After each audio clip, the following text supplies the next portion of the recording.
Evening everyone. कहते हैं किस्मत से ज़्यादा और समय से पहले किसी को कुछ नहीं मिलता है। जो इंसान सब्र करना सीख जाता है, समझिए उसने अपनी ज़िंदगी की आधी जीत हासिल कर ली है। आज की स्टोरी भी कुछ ऐसी है। एक साम्राज्य था माधवपुर। वहाँ के राजा थे श्री प्रताप सिंह जी। प्रताप सिंह जी बहुत अच्छे इंसान थे, या यूँ कहिए कि उनकी प्रजा उनसे काफ़ी ज़्यादा प्रभावित थी, बहुत खुश थी। उन्हें लगता था कि प्रताप सिंह जैसा कोई राजा आज तक नहीं हुआ और न शायद भविष्य में ऐसा हो सकता था। प्रताप सिंह जी अपनी प्रजा से काफ़ी खुश थे। प्रताप सिंह जी एक ऐसे राजा थे जो अपनी प्रजा के हित में सब कुछ करते थे। उनके साम्राज्य में ऐसा कोई व्यक्ति नहीं था जो दुखी होता। हर दुख का निवारण जो है वो राजा पल भर में कर लेते थे। इसलिए उनकी जनता भी खुश थी और राजा भी काफ़ी खुश थे। इवन उनके दरबार में जितने भी मंत्री थे, जितने भी सिपाही थे, सब बहुत खुश थे। किसी को कोई दिक्कत ही नहीं थी। अगर किसी को कोई दिक्कत होती तो राजा उस दिक्कत को दूर करने का भी प्रयास करते थे। सब कुछ बहुत अच्छा चल रहा था। राजा भी खुश, प्रजा भी खुश, मंत्रीगण भी खुश, सैनिक भी खुश, सभी बहुत हैप्पी थे। हैप्पी लाइफ चल रही थी सबकी। पर कुछ समय से राजा की तबीयत थोड़ी खराब होने लग गई। इससे राजा के मन में एक टेंशन था, एक दुविधा में फंस गए वो कि आगे अगर मुझे कुछ हो जाता है तो मेरे इस साम्राज्य को, इस राजपाट को कौन आगे बढ़ाएगा। उनके लिए दुख की बात ये भी थी कि इतना सब कुछ होने के बावजूद भी उनका कोई अपना पुत्र नहीं था और उन्हें इस बात की चिंता थी कि अगर उनके कोई रिश्तेदार हैं जो राजा के मरने के बाद अगर राजा बनते हैं या उत्तराधिकारी बनते हैं तो उनमें उतनी योग्यता नहीं थी कि वो अपनी प्रजा को खुश रख सके। वो जब तक बीमार थे उनके दिमाग में सिर्फ यही बात चलती थी। वो कहते थे कि मैं किससे कहूँ अपनी ये बात, मैं किसे समझाऊं कि मुझे अपनी प्रजा की जो है वो परेशानी, उस टेंशन को लेके मैं कैसे जीऊँ कि मेरी प्रजा कल खुश रहेगी या नहीं रहेगी, मेरी प्रजा का क्या हाल होगा। बहुत संकोच होते हुए भी उन्होंने अपने महामंत्री को बुलाया और महामंत्री से अपने मन की बात कह डाली। महामंत्री से उन्होंने कहा कि गिरधारी, यहाँ तो सब कुछ ठीक है, मेरी प्रजा ठीक है, मैं भी खुश हूँ, लेकिन मुझे चिंता इस बात की है कि मेरे ना रहने के बाद मेरी प्रजा का क्या हाल होगा। मेरी प्रजा की बातों को लोग सुनेंगे या नहीं सुनेंगे। ये प्रजा ही मेरे पुत्र के समान थे, मेरे बच्चों के समान थे, जिनकी हर परेशानियों को मैंने दूर किया है। और मुझे दिक्कत इस बात का है, मुझे इस बात का टेंशन हो रहा है कि मेरे बाद ये उनकी परेशानियों को कोई समझ पाएगा या नहीं समझ पाएगा। महामंत्री भी परेशान हो गए। उन्हें भी लगा कि भाई इतने अच्छे राजा हमें मिले हैं, हमें भी ऐसे राजा मिल पाएंगे या नहीं। हम जिस राजा के अधीन काम कर रहे हैं, अगला कोई राजा बनेगा तो वो हमें इतनी सुख सुविधाएं देगा या नहीं। महामंत्री बहुत सोचे। फिर उन्होंने एक आइडिया जो है वो प्रताप सिंह जी के सामने रखा। उन्होंने कहा कि महाराज, एक मेरे दिमाग में सुझाव आया है, यदि आप माने तो। राजा तो वैसे भी परेशान थे। उन्होंने कहा चलो भाई महामंत्री जी, आप ही बता दीजिए आपने कौन सा आइडिया सुझाया है, कौन सा सुझाव आप दे रहे हैं।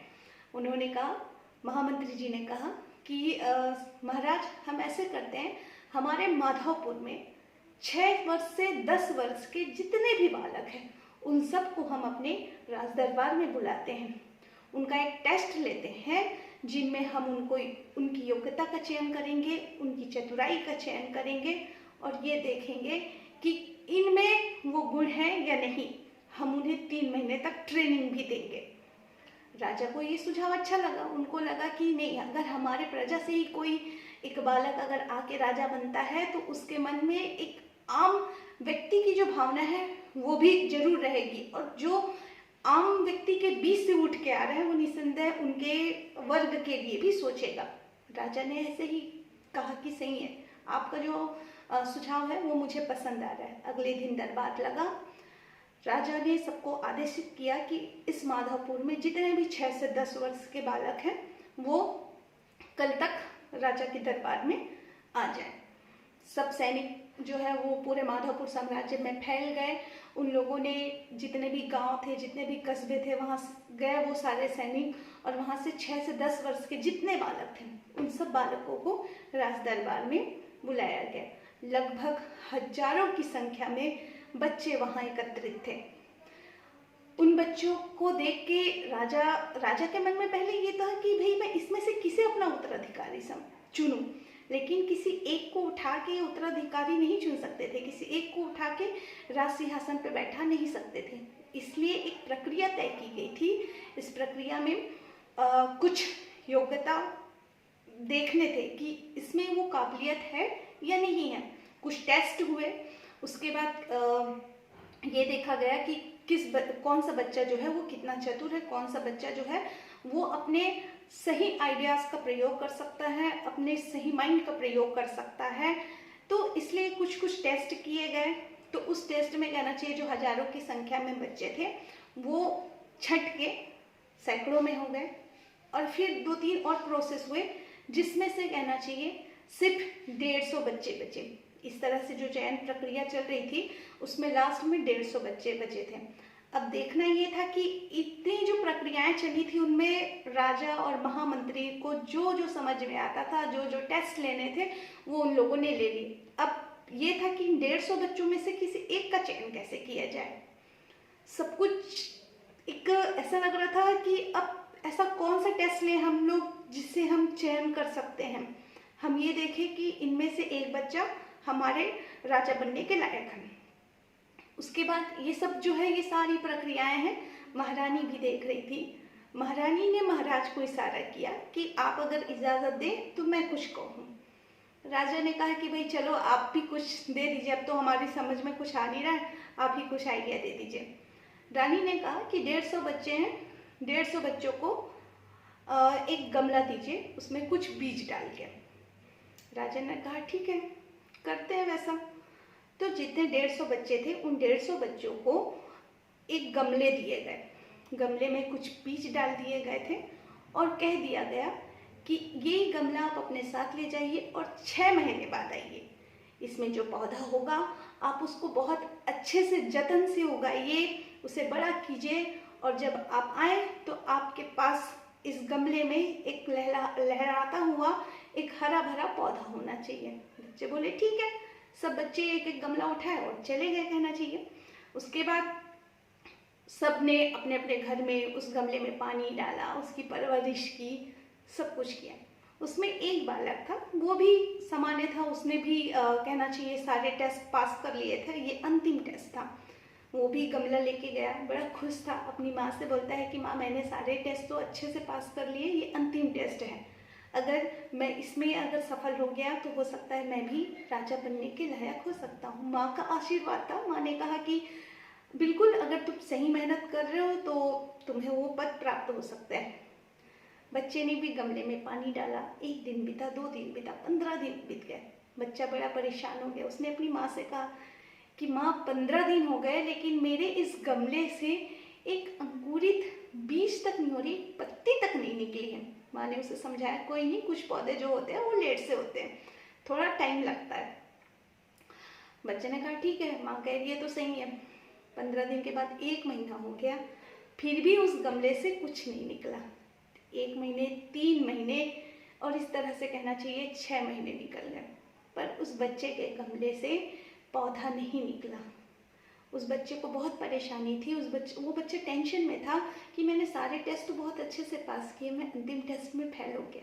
अब वो समय आ गया जहाँ बच्चों को, सारे 150 बच्चों को राज दरबार में आना था, उपस्थित होना था। सारे बच्चे अगले दिन उपस्थित हुए। सारे बच्चों के हाथों में कहना चाहिए एक हरा भरा पौधा था। सब जितने भी बच्चे थे सबके गमले में हरे भरे पौधे लगे हुए थे। अब उसके बाद उसमें वो बच्चा भी शामिल था।